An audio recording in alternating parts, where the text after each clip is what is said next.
Hello and welcome to Niaga Spotlight with me, Tamina Kausti. Niaga Spotlight goes through the week in economic analysis and future affairs. Today on Analysis, we discuss e-hailing industry, pricing mechanisms and sustainability. Now, the e-hailing industry has become a crucial part of urban mobility, especially in cities like Kuala Lumpur, due to high traffic congestion and limited public transportation options. Revenue within Malaysia's ride-hailing market is projected to reach 2.29 billion ringgit by the end of 2025. And as of January this year, there are approximately 2.9 million e-hailing drivers nationwide. The number of e-hailing service users is also growing, with a 21% increase in active users in key cities during the first half of 2024, as reported by popular e-hailing platform providers. Additionally, the number of users in the ride-hailing market is expected to reach a very healthy 11.47 million users by 2029. However, recent discussions around setting a minimum fare floor for e-hailing services has sparked controversy and the key issue of sustainability. In 2023, the Malaysian government proposed a floor price for fares in response to concerns about driver welfare and competition-driven low fares. The fare structure has been increasingly criticized for being unsustainable, particularly for part-time drivers who do make up a significant proportion of the ride-hailing workforce. Part-time drivers, often dependent on e-hailing to supplement their income, struggle with fluctuating demand, rising fuel costs as well as vehicle maintenance. Now, according to a 2022 report, drivers' average earnings were often less than the minimum wage after factoring in these expenses, leading to dissatisfaction. So, with the introduction of the floor price, the government aimed to ensure drivers earn a livable income, but the move also sparked concerns about making services unaffordable for consumers. Balancing the needs of drivers with the demands of passengers in Kuala Lumpur, where traffic congestion and demand for rides are high, is a challenging task. Wan Hassan, founder with My Mobility Vision, joins me now in the studios for this extremely timely discussion and the path forward. Agil, a very good morning. Thank you so much for making time. No problem. Thank you for having me. Fantastic. So a very interesting topic indeed, and one that you have been deeply involved in at the initial stages itself. So, Agil, let's get started off by discussing how Malaysia's e-hailing industry can actually sustain this rapid growth while also looking at the concerns that we have brought up about sustainability and also for consumers, especially in our urban hubs. All right. I think before we go there, let's understand the e-hailing industries first, right? So e-hailing industries came into the country back in 2014 when Grab and Uber formed the businesses. And ever since that, it became essential parts of our urban mobility. And of course, when it comes to mode of choice, with the lack of first mile and last mile connectivity to public transportation, people start to use e-hailing services to get from one point to another point. And along the way, people start to use, even though it's not always and all the time, people use e-hailing services to just satisfy their needs for mobility. And this will need the industry to make sure that they keep the fares transparent. While people keep on using e-hailing services because it's part of their mobility experience, they also need to be very transparent on fares. I know companies like Grab, Bolt, eAsia, Go, InDrive and Maxim have different ways of setting up fares. But this will allow, if the transparency happens, it will allow people to predict their costs of mobility, which will definitely allow them to use the service more. Of course, on top of that, we cannot forget about the enabler of the service, which is the drivers. So, e-hailing companies also need to make sure that the drivers are well incentivized and make sure that they will be able to serve the public. Because without the drivers, there is no service can be provided, and it's like a chicken and egg situation. So you still need to take care of the public by not having too expensive fares, but you also need to make sure that the drivers have enough to bring home when it comes to this kind of service. Exactly. Now, from what you've highlighted, Agil, what I'm also noting is that there is also an increasing shift to taxis for many end users because of the fact that fare increases during peak hours are really proving to be pretty unsustainable on the average commuter's pocket, who is also, in general, a 9-to-5 worker who just wants to get home in the quickest way possible, right, during peak hours. Yes. So from there, let's move on into looking at the significant role of e-hailing when it comes to urban mobility. So let's look at the potential long-term effects of actually imposing a minimum fare flow. That is, of course, the hottest and most controversial debated topic. Exactly. Is it good? Is it bad? Is it judicious? But looking at the big picture of the entire ecosystem and also raising the fact that drivers have their specific concerns. Okay, let's go to the origin or the root cause of the problems. Now we know after 10 years, after 11 years of the existence of this industry, of course we can expect there will be problems when it comes to income and also fares. I mean, that's given. Now, the good part is when we introduce floor price, it will definitely address the concerns by the e-hailing drivers because, as you said, e-hailing drivers start to feel that whatever they made for the entire journey, the entire trip for a month is less than the minimum wage. That's what they claim. So we need to see that empirical studies. That's for a start. But let's say the floor price is installed, then it will cover or address their pain. But it will also give an impact to the fares. Because once the floor price is there, then the fares definitely will be increased. And this is the nature of demand and supply, the elasticity of fares. When you increase the price, the demand will drop. You might enjoy, as a driver, you might enjoy lucrative trips. One trip can be very expensive or at least make sense for the drivers, but it will start to not make sense to the users. So the users will start shying away from using the e-hailing services. So you have a lucrative trips, but you lose the chance and opportunity to make more trips because people will start weighing options of using a different services when it comes to wanting to get the e-hailing services. That's one. Number two, I think when it comes to stability, of course, this is the argument, the stability to the drivers. But what we're looking at is the stability to the entire ecosystems. That's right. I think it just makes sense for drivers to have more pace because they say that if you want me to serve, then I need to get paid more. Now, there's another component, which is the public. If you want me to use your service, I need to make sure that it is an affordable service. Sure, and no demand, of course, reduced supply. Now, there are the two components that we haven't discussed properly. The government, who are going to whether enforce or enable innovations, and the industry player who do have the technology that can help the government to make sure that it can be addressed through innovations. So floor price, in my views, but my personal view, is not the answer. I'm not saying that I'm against it totally. We might need to look into it, maybe have a flexible ways of having the floor price because of the differences between permanent and also temporary workers in the... So a flexible floor price, that's the key that I'm picking up from you. Flexible floor price. But again, let's have government and the industry player to work together to find innovative solutions to this. So what would it look like, Agil, in ideally speaking, if the government is wanting to ensure that the welfare of these part-time e-hailing drivers is also adequately protected, but at the same time not wanting to compromise on ride-hailing services for the general public while our mass transit system is still in the works of ensuring maximum ridership and maximum coverage also? Of course. So when we look at the part-time e-hailing drivers, right? So they have a different motivations when it comes to income. Because for them, it's all about making supplementary income because whatever I'm earning now is not enough. Or maybe... Quite likely, yeah. If it's just enough, then they want to make more so that they can have a better quality of life. That's given. But they also do not...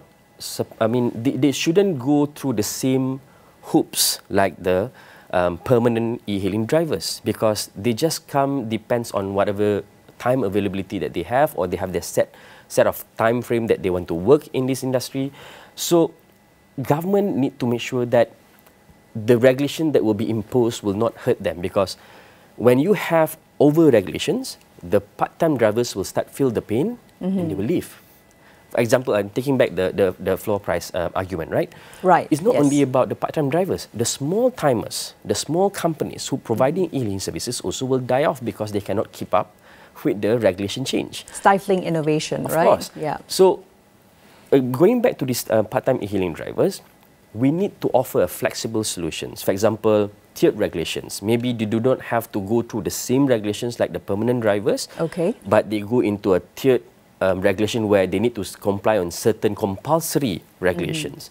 Flexible protection, for example. Maybe we can offer proper security packages for permanent drivers, but for part-time drivers, there must be a flexible package that will allow them to have important protections. For example, giving you a simple example, permanent workers might need the income protection when they've been hospitalized, they need the income replacement, but maybe not to the part-time drivers. I mean, there is no right or wrong here, because we still need to discuss about how flexible and how dynamics that we can make the regulations be.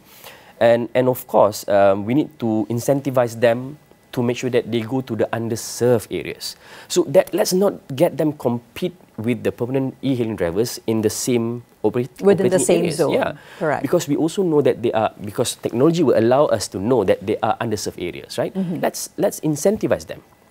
Because they're part-time anyways, right? So those part-time drivers should be incentivized to go to underserved areas so that those people in those areas will be able to access the healing services. So that actually, it would be an extremely useful and interesting use of big tech, and using the fact that you can actually calculate and categorize the different drivers that you have within one structure, right? Okay, so from there though, Agil, I want to talk about the fact that we've got a projected increase for e-hailing users themselves by 2029, a couple of years down the road, but it's good to always look forward, right? Quite impressed with the numbers. Yes, exactly. A projected 11.47 million riders and users in Malaysia alone. So how is the industry that is already dealing with quite a few challenges right now when it comes to sustainability, etc., how will the growing demand for services actually be addressed? Because we're also going to be looking at traffic congestion and limited public transportation options, perhaps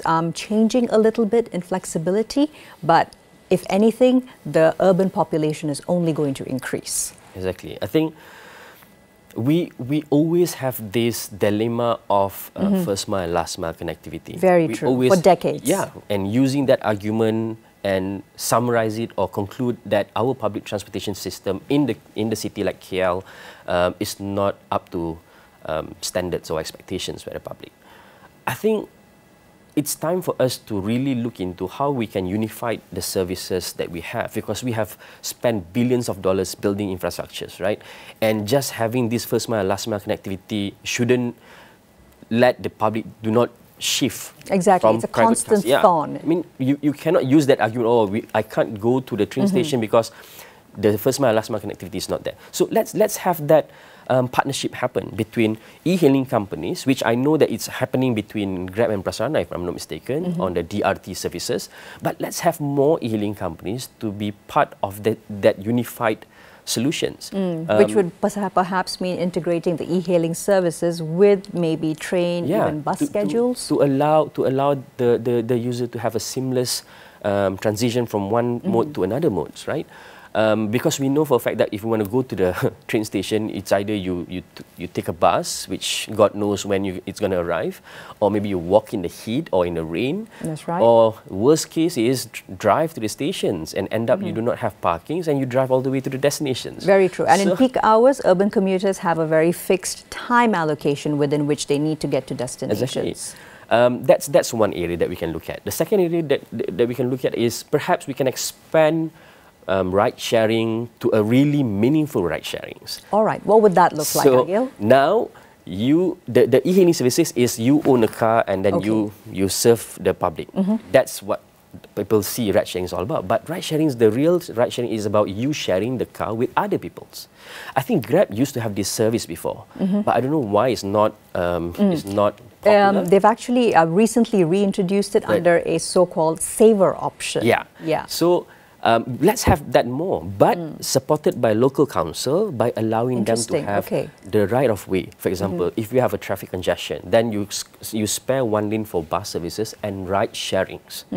Allow them to enjoy that seamless travel experience and let those people who drive stuck in the congestions, allow them to have a parking priorities at the commercial areas. Right. So those kind of things, I think, that will allow industry to adapt with the growing demand, because then they will not be in the same situation like other traffic or other car users. So basically offering a value-added option if you opt for ride-hailing. Yes. Fantastic. So then Though, however, let's say if a fare floor is introduced ultimately for Malaysia, Agil, could it also inadvertently lead to a rise in illegal or unregulated ride-sharing services? And if so, how can the policymakers, the government, address such potential risks if they are looking at actually rolling it out? Okay. The first thing that when we discuss about the floor price of fare, we know for a fact that it will shy away the users, and then drivers might not be able to enjoy more trips while they're enjoying a lucrative one single trip. Right. Now, what will happen then? In my experience, when I was in SPAD back in 2012 until 2018, you know that these people will go to shadow, meaning that they will create an illegal e-hailing services. Right. We are Malaysians and we are very creative when it comes to solutions. I have to give that to us. But sometimes people will use that creativity to go beyond and not complying to the law. Right. So when they go to the underground providing illegal services, this is where it will create harm to the public, because illegal services, the public are not protected. The insurance is not going to cover for you. And when you are not using a proper mechanism as per the required by the law, then the entire system will collapse, because people will start looking at, oh, we shouldn't stay in the light because it's not enough for us. Let's go to the shadow because the illegal services will give us more money.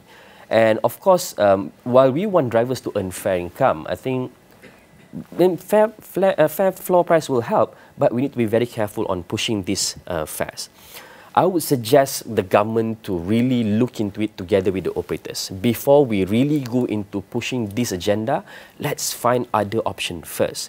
Perhaps I give you an example. When there is a dead mileage, when you book Grabs, for example, the drivers will pick you up, but the moment they pick you up until they're really picking you up, that mileage are not paid. Yes, that's right. That's the dead mileage. Then they'll start comparing with the trip they made for you. Then they'll start feeling that, oh, it's not enough. Not worth it, and perhaps. then some people will experience cancellations. Very trips, true, very true. Yeah. Now, assuming, I think there's companies trying to find a way of funding it. Fund the dead mileage, meaning that the calculation of fares will start from the moment you accept the booking, not from the moment you pick up the trips. So accept booking, kick in the fare, then you will have the fare count in the entire journey until you drop off. Now, but that money cannot be funded by operators just like that, because they need to increase fares. There is a component of that fares that belong to the operators, which is the commissions. But the commissions are capped by the government. What if we allow that commission to be dynamics? Then whatever money that made from that commissions, that threshold will go to the pool, then that money will go and fund the dead mileage. That is one of the innovations that we can explore, because the operators have the wealth of the data. They know which trip they can charge more commission, which trip they charge low commissions. Then it becomes win-win situation to everyone, to the operators, to the drivers, and also to the public. Well worth considering, right? Which brings me naturally to the question, Agil, about so how can the e-hailing platforms themselves take more of a active stakeholdership role and collaborate with local authorities, public transport system services as well, so that we can have that more integrated and efficient system? Perhaps not today in 2025, but at least within the next 3 to 4 years. Well, as I mentioned just now, there is a need to collaborate between public transport operators, e-hailing operators, local councils, to make sure that public will have a seamless journey experience. Like I said, connecting or marrying public transport like rail services and bus services with e-hailing services under one single payment, for example. So you do not have to make different payment all the time when you change modes. So you can also explore the idea of a discount e-hailing fares if you use that e-hailing services to train station, like what Singapore as a supplement, did. As a supplement, right? You can also have perhaps explore the unified mobile apps like mobility as a service, where people do not have to switch between platforms via different apps. So you can just use one app, book the e-hailing services, know your bus schedule, pay your train tickets, get your micro-mobility, for example, which is yet to be regulated. So under one single platform called mobility as a service. And maybe you can even rent a car on that platform. So these kind of technology innovations need to happen. Maybe not now. I mean, it's not a rocket science. Many countries have already explored it. But I think government need to seriously think about having that unified apps that allow everyone to use just one single window to move from one point to another point, even though using a multiple modes. That multimodal integration of platforms, yes. right? Exactly. Now, let's think about technology and data analytics, of which the back end of the e-hailing service providers, the platforms, they already have a wealth of it. So how can it help to improve pricing models and driver compensation systems in the meantime, as we're working on, hopefully, the government rolling out these one card to rule them all? Okay. So I think one thing that we need to be very clear is that the owner of the technology definitely able to find ways, innovative ways to come up with the solutions. But they need to be guided by the government, and they need to get inputs from the drivers and publics. That is the framework that we should look at. The technology that they have that allow them to do a predictive analysis. For example, after 10 years, can you imagine if a platform cannot predict what kind of traffics that we're looking at? Then it will allow them to predict what kind of fares that we are looking at. So this kind of predictive tools is already in place, but it needs to be empowered by the government and allow government to understand what kind of innovation that they can do with this kind of tools. That's number one. Number two, we also can use this tool to expand the services for better coverage. Right. Last decade, we didn't have any idea where the taxi is, right? You need to wait on the street and hail them if they are there. And the taxi didn't know where you are, even though you needed taxis. But today, there is accessibility and visibility of the services. Live data as well. It's a live data. So those kind of things will allow operators, platform operators, to expand the services to underserved areas because they already have the demand data. That demand data will allow them to predict what kind of demand pattern will look like in the future. And of course, we also need to look into fair compensation beyond just more rides. I mean, we cannot just simply ask them to do more rides so that drivers can earn more, but having a proper analytics that allow operators to incentivize performer drivers. So those performer drivers should be incentivized, but of course, those incentives will cost them money. But government need to also be very relaxed on regulations that allow them to be more flexible in getting more income that will allow them to give back to the drivers. Exactly. So those kind of things, it must be like, it must be, I mean, government cannot be enforcers all the time. Governments need to be enabler. So they do not have the skill set, they do not have the technology, but they need to be able to guide the owner of the technology to do the right things. And this requires a proper collaborations and discussion. And it cannot just simply shove things into their throats. And these businesses will definitely retaliate.